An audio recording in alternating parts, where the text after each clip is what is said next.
In the dusty town of Clearwater Ridge, Montana, where the wind carried secrets across endless plains and the mountains stood like silent guardians over a land still wild and untamed, a wealthy cattle baron named Jonathan Blackwood made a decision that would change everything. The year was 1887, and the frontier was no place for lies. Yet Jonathan was about to live the biggest deception of his life. His sprawling ranch, the Double B, stretched for thousands of acres, but all his wealth meant nothing without someone to share it with his 8-year-old son, Timothy. The boy had been without a mother since birth, raised by a succession of housekeepers who came and went like tumbleweeds. Jonathan had grown desperate, watching his son withdraw further into himself with each passing day. The townspeople whispered that the Blackwood fortune came with a curse,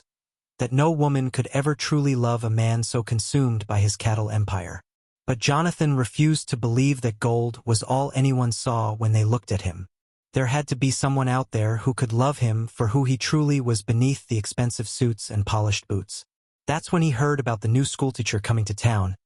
a young woman from back east who supposedly cared more about books than bank accounts. Miss Sarah Coleman was her name, and she was due to arrive on the afternoon stage from Denver. Jonathan made his choice in that moment, standing in his oak-paneled study surrounded by portraits of ancestors who had built their empire through determination and sometimes ruthless ambition. He would shed his identity like a snake sheds its skin, become someone entirely different, someone who worked with his hands instead of commanding others to work with theirs. He would become Jake Morrison, a simple ranch hand looking for honest work, and he would discover if love could exist without the shadow of his wealth hanging over it. The plan seemed perfect in its simplicity, but Jonathan had no idea how complicated deception could become, or how the truth has a way of surfacing like underground springs that eventually find their way to daylight. Sarah Coleman stepped off the dusty stagecoach with her worn leather satchel clutched tightly in her hands, her dark hair pinned back severely and her simple brown dress marking her as someone who valued substance over style. She had left Boston not in search of adventure, but fleeing from a broken engagement to a man who saw her as nothing more than a pretty ornament for his already privileged life. Teaching in a frontier town seemed like the perfect escape, a place where she could make a real difference in children's lives, while leaving her past firmly behind her. The schoolhouse was smaller than she had expected, a single room with wooden benches and a pot-bellied stove, but it would serve her purpose. What she hadn't expected was the tall, rugged man who appeared at her door the very next morning, hat in hand and eyes the color of storm clouds. Jake Morrison introduced himself as a ranch hand looking for additional work,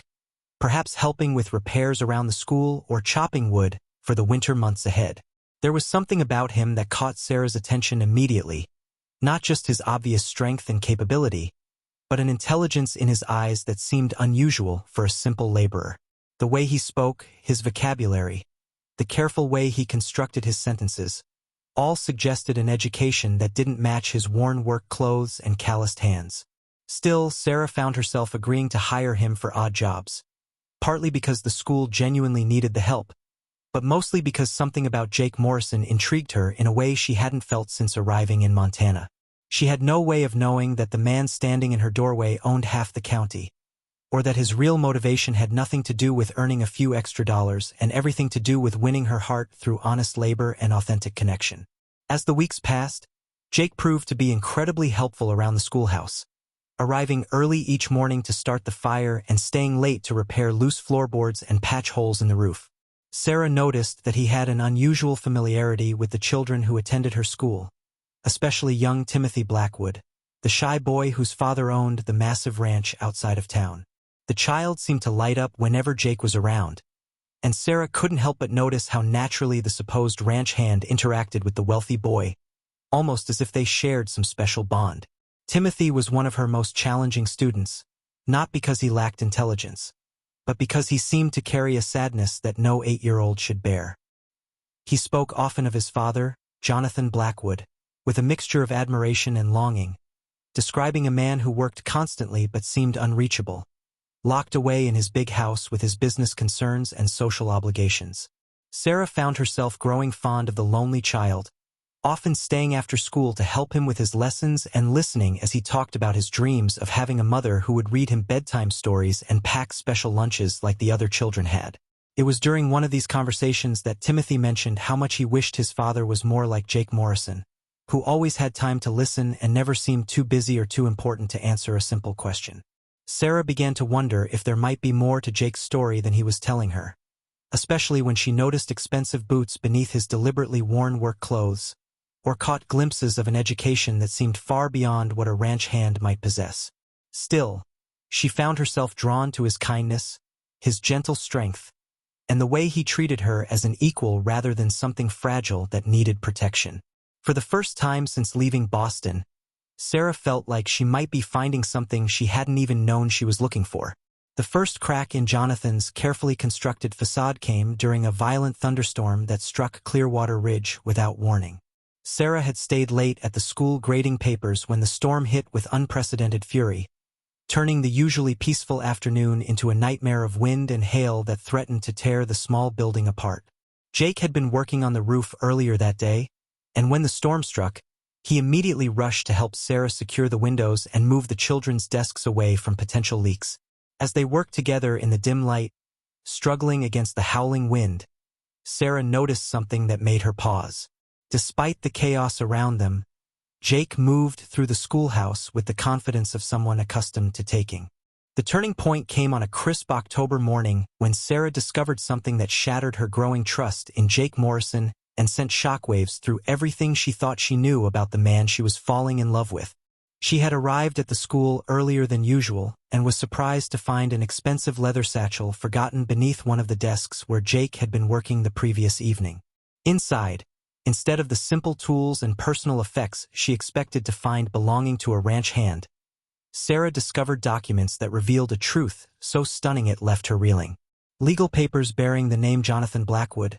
property deeds for thousands of acres including the very land where the school sat, and most damning of all, correspondence regarding Timothy's education and welfare signed in Jake Morrison's distinctive handwriting but bearing Jonathan Blackwood's official seal. The pieces of the puzzle suddenly clicked into place with devastating clarity. Jake Morrison was Jonathan Blackwood, the wealthy cattle baron she had heard so much about but never met,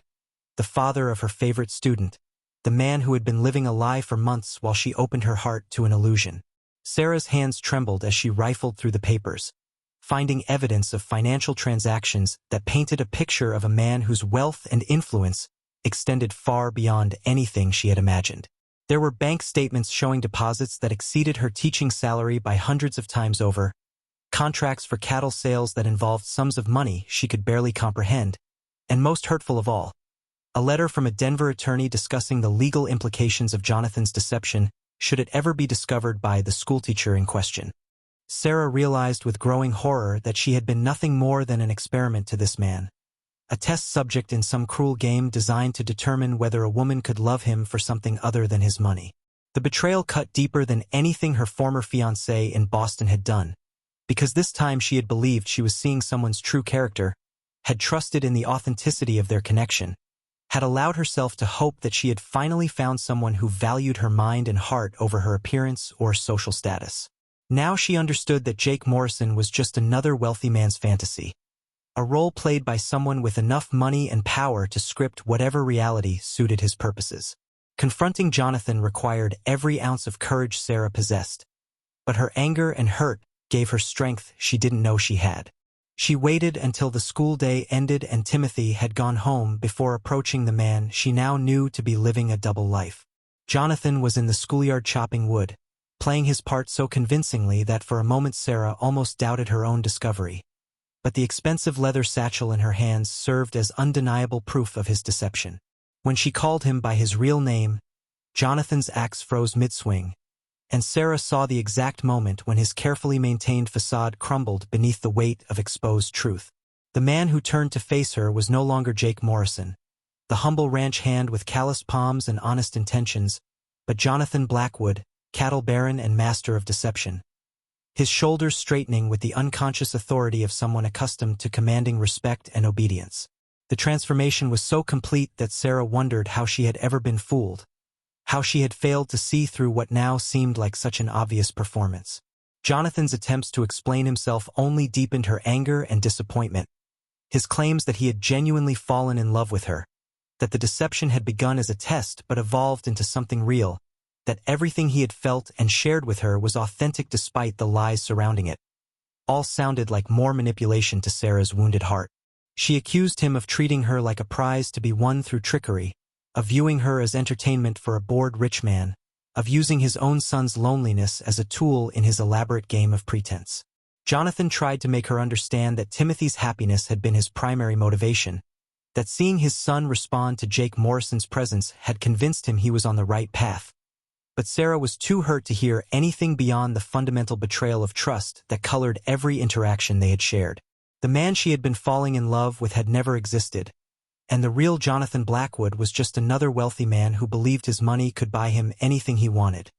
including authentic love built on a foundation of lies. Timothy's reaction to the revelation proved more devastating than either adult had anticipated, because the boy's innocent involvement in his father's deception had given him a unique perspective on the entire situation. When Jonathan finally confessed the truth to his son, expecting perhaps understanding or even relief that the charade was finally over, Timothy instead responded with anger that shocked his father with its intensity and clarity. The 8-year-old had understood far more about the dynamics between Jake Morrison and Miss Coleman than either adult realized, and he felt betrayed not just by his father's lies, but by the destruction of what had felt like the first real family he had ever experienced. Timothy accused his father of ruining everything good that had come into their lives, of driving away the only woman who had ever shown genuine interest in being part of their family, of choosing his pride and wealth over his son's happiness. The boy's words cut Jonathan deeper than Sarah's anger had, because they came from someone who had lived with the consequences of his father's emotional distance and now had to watch the possibility of real connection slip away because of his father's deception. Timothy declared that he hated being Jonathan Blackwood's son, that he wished Jake Morrison had been his real father, that Miss Coleman would never want to see either of them again, now that she knew the truth about who they really were. The child's pain was so raw and genuine that Jonathan finally began to understand the full cost of his elaborate scheme, not just to Sarah's trust and his own integrity, but to his son's faith in the possibility of authentic relationships. Timothy retreated into a silence that was far more troubling than his earlier anger, withdrawing from both his father and his studies with a listlessness that worried everyone who knew him. Sarah tried to maintain her professional relationship with the boy, but the awkwardness of the situation made every interaction painful, and Timothy seemed to blame her for his father's deception as much as he blamed Jonathan himself. The triangle of relationships that had once held such promise now seemed poisoned beyond redemption, each person trapped in their own interpretation of events and their own vision of what might have been if only the truth had been different. As winter descended on Clearwater Ridge with unusual severity, the emotional frost between Jonathan and Sarah seemed to mirror the brutal weather that isolated the town from the outside world. Sarah threw herself into her teaching with renewed determination, but everyone could see that something fundamental had changed in the young woman who had arrived from Boston full of hope and purpose. She became more reserved, more guarded, building walls around her heart that seemed designed to prevent any future betrayal from cutting so deeply. Jonathan, meanwhile, found himself more isolated than he had ever been, even in the years following his wife's death, because now he carried the additional burden of knowing exactly what he had lost through his own choices. The other townspeople, who had always treated him with the deference due to his wealth and status, began to sense that something had shifted in their community's dynamics, though few understood the full scope of what had transpired between the schoolteacher and their most prominent citizen. Rumors began to circulate about Jonathan Blackwood and the mysterious ranch hand who had suddenly disappeared from town, with some speculating about financial troubles at the Double B and others wondering if the cattle baron had finally met his match in the educated woman from the East. The truth, as it often does in small communities, began to leak out in pieces, with Timothy's obvious distress serving as evidence that whatever had happened involved more than simple adult disagreements. Sarah found herself the subject of unwanted attention and speculation, with some townspeople viewing her as the woman who had somehow brought down the mighty Jonathan Blackwood, while others saw her as another victim of a rich man's manipulations. The isolation she felt was made worse by her professional obligations, which required her to remain in Clearwater Ridge despite her desire to flee to somewhere new where her past wouldn't follow her and her mistakes couldn't be examined by curious neighbors. Jonathan, for his part, discovered that wealth and power meant nothing when it came to healing the wounds he had inflicted on the people he cared about most, and his unsuccessful attempts to make amends only seemed to deepen the chasm between him and any hope of redemption. The crisis that would ultimately force all three of them to confront their true feelings came in the form of a diphtheria outbreak that struck Clearwater Ridge just before Christmas, targeting the town's children with devastating efficiency. Sarah found herself on the front lines of the medical emergency, working alongside the town's overworked doctor to care for her students and trying to maintain some semblance of normal school operations despite the mounting fear that gripped every parent in the community. Timothy was among the first children to fall ill, and his condition deteriorated rapidly, leaving Jonathan faced with the possibility of losing the only family he had left. The wealthy cattle baron discovered that all his money and influence meant nothing against a disease that struck without regard for social status or bank balances, and his desperation drove him to seek help from the one person who might be able to reach his son when medical treatment seemed to be failing. Sarah had maintained her distance from the Blackwood family since discovering Jonathan's deception, but when she learned that Timothy was among the seriously ill children, her professional concern and genuine affection for the boy overrode her personal feelings about his father. She arrived at the Blackwood mansion prepared to offer whatever comfort she could to a sick child, but found herself drawn into a vigil that would test everyone's strength and resolve. Jonathan had been sitting beside his son's bed for days without rest, his usually immaculate appearance replaced by the haggard look of a father watching his child slip away despite his desperate efforts to will him back to health. The man who had once seemed so controlled and manipulative now appeared vulnerable and broken, stripped of all pretense by fear and exhaustion. Sarah saw in Jonathan's raw anguish the same genuine emotion she had believed she was seeing in Jake Morrison,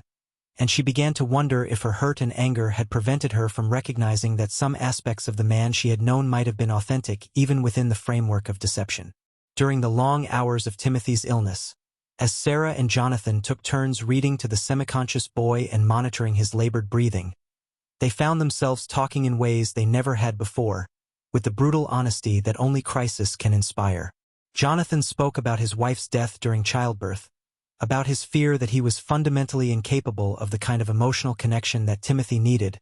about his conviction that his wealth had become a barrier to authentic relationships rather than a tool for building them.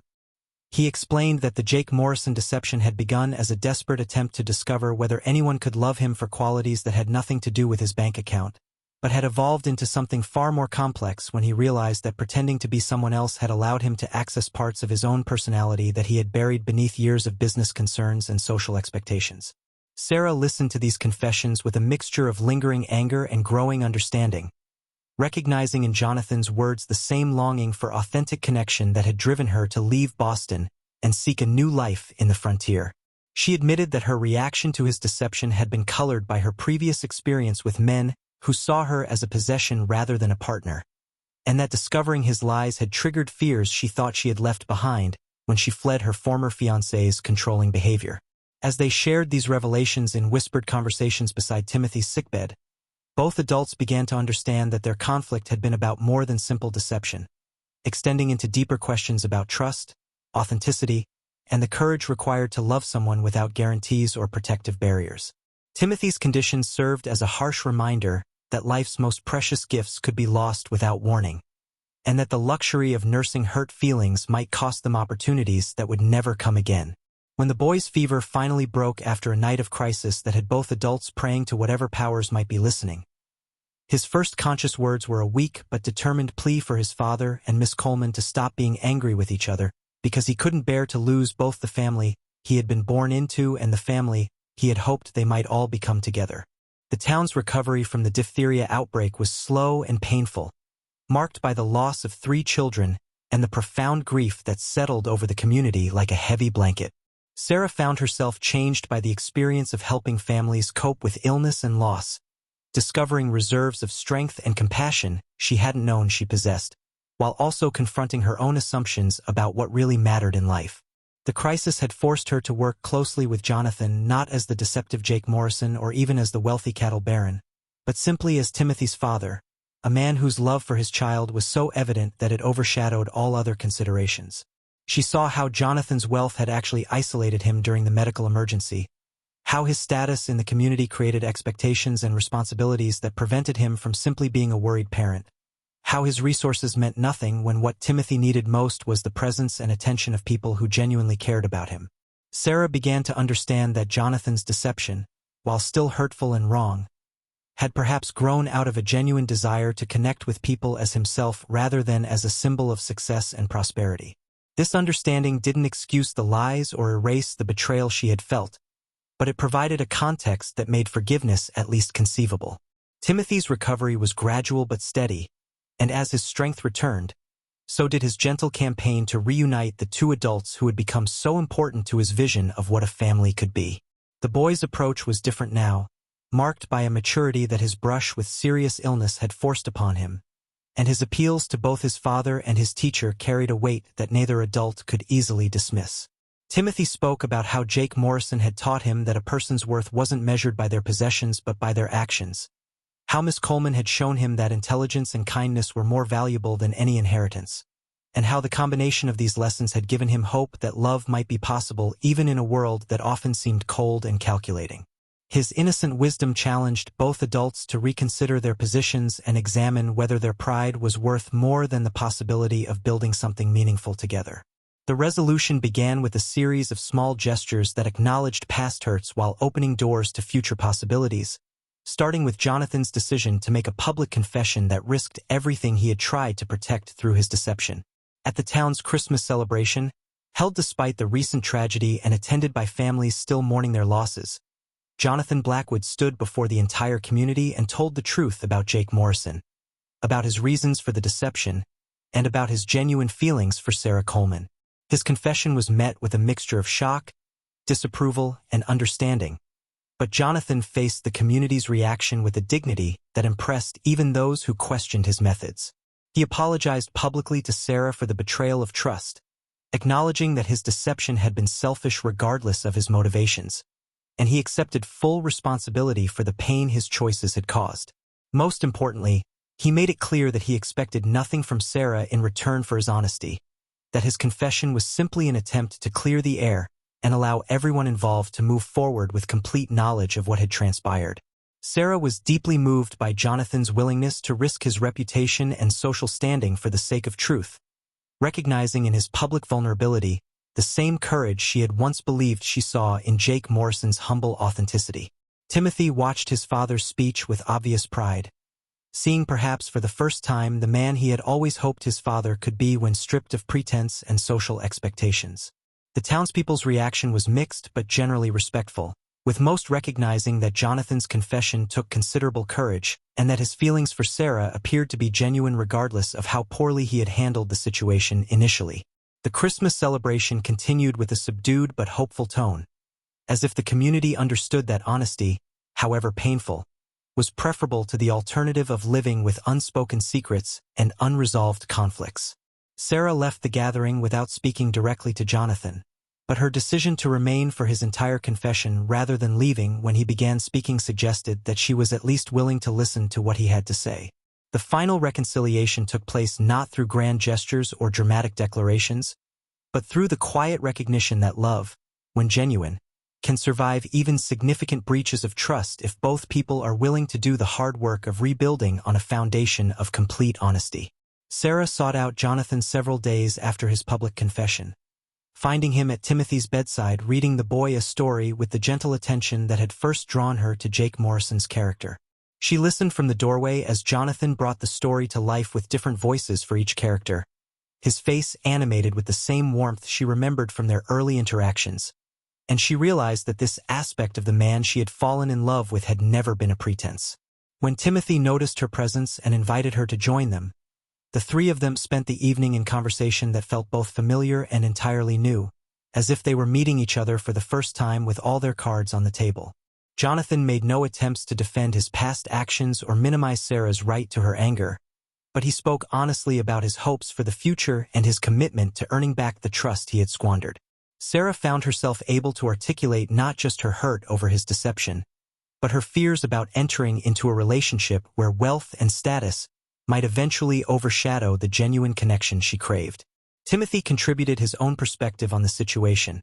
expressing his understanding that adults sometimes made mistakes, but also his hope that love might be strong enough to overcome those mistakes if everyone involved was willing to try. The conversation ended without any formal declarations or commitments,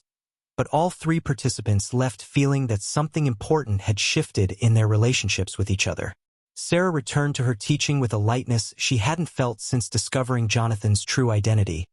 while Jonathan approached his business affairs with a new sense of perspective about what truly mattered in life. Timothy, still recovering his strength but emotionally more stable than he had been in months, began to show signs of the confidence and joy that both adults had hoped to nurture in him. The story's conclusion unfolded over the following months as winter gave way to spring, and the community of Clearwater Ridge found its rhythm again after the trials of illness and loss. Sarah and Jonathan courted each other with a deliberate care that acknowledged both the genuine feelings between them and the need to rebuild trust that had been damaged by deception. Their relationship developed openly this time, with Jonathan appearing as himself rather than hiding behind an assumed identity, and with both of them committed to the kind of honesty that prevents small misunderstandings from growing into larger problems. Timothy thrived under the attention of two adults who were learning to function as partners in his upbringing, his natural intelligence and curiosity finally having the support and encouragement he needed to flourish. The boy's health returned completely, but more importantly, his confidence and happiness grew as he watched the two people he cared about most learn to trust and care for each other. The town gradually accepted the unusual courtship taking place in their midst, with most residents concluding that however strange the circumstances of Jonathan and Sarah's meeting might have been, their affection for each other and their positive influence on Timothy's development were undeniably real. When Jonathan finally proposed to Sarah in the same schoolhouse where Jake Morrison had first offered to chop wood for the new teacher, he did so without any pretense or hidden agenda, simply as a man asking a woman he loved to share his life and help him raise his son. Sarah's acceptance came not because she had forgotten the pain of his deception, but because she had seen enough evidence of his character to believe that their future together could be built on the foundation of truth and mutual respect they had fought so hard to establish. Their wedding took place in the spring, with Timothy serving as best man and the entire community celebrating the union of three people who had learned that love,